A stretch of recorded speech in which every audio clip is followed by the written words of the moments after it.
आप एक कहावत तो जानते ही होंगे, जब राजा कमजोर होता है तो राज्य के राजकुमार और मंत्री सत्ता का केंद्र बनने के लिए दावा करने लगते हैं। और अब ऐसा ही कुछ मोदी शाह के साथ भी हो रहा है। जब 10 साल फुल बहुमत की सरकार थी तो किसी की हिम्मत नहीं होती थी कि कुछ बोल सके, और मोदी शाह ने 10 साल वही किया जो उनका करने का मन किया। लेकिन 2024 में समय बदला और मोदी शाह की ताकत कम हुई। राज्यों के राजकुमारों ने विरोध करना शुरू कर दिया। उसी कड़ी में योगी और मोदी की लड़ाई पुरानी है। मोदी शाह योगी को रास्ते से हटाना चाहते हैं, लेकिन आरएसएस के बैकअप से योगी आदित्यनाथ हिलने को तैयार नहीं। आपने देखा होगा कैसे चुनाव के बाद योगी को हटाने की सारी कोशिशें और प्रपंच किए गए, लेकिन योगी हिलने को तैयार नहीं हुए। लेकिन अभी भी लड़ाई जारी है और दिल्ली लखनऊ आपस में टकराते रहते हैं। उसी को लेकर योगी ने एक ऐसा फैसला लिया कि मोदी शाह के होश उड़ गए।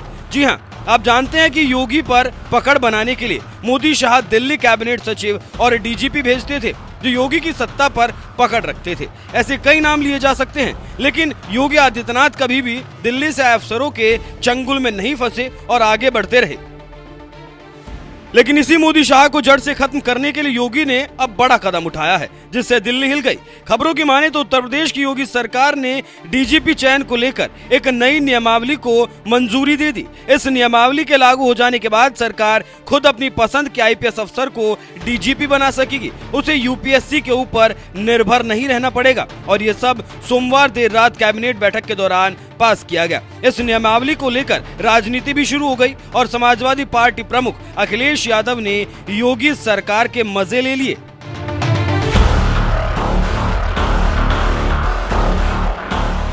अखिलेश यादव ने अपने एक्स हैंडल से लिखा कि सुना है किसी बड़े अधिकारी को स्थायी पद देने और उसका कार्यकाल 2 साल बढ़ाने की व्यवस्था बनाई जा रही है। सवाल ये है कि व्यवस्था बनाने वाले खुद 2 साल रहेंगे या नहीं। कहीं ये दिल्ली के हाथ से लगाम अपने हाथ में लेने की कोशिश तो नहीं है। दिल्ली बनाम लखनऊ 2.0। तो आप समझ सकते हैं कैसे योगी और मोदी पर अखिलेश यादव ने तंज कसा और क्यों। अखिलेश का ट्वीट जिस तरफ इशारा कर रहा है उसको लेकर जो बात सामने आई है वो कुछ इस तरह से। आप जानते हैं कि प्रशांत कुमार यूपी के कार्यवाहक डीजीपी हैं। पिछले 3 साल से राज्य को पूर्णकालिक डीजीपी नहीं मिल रहा।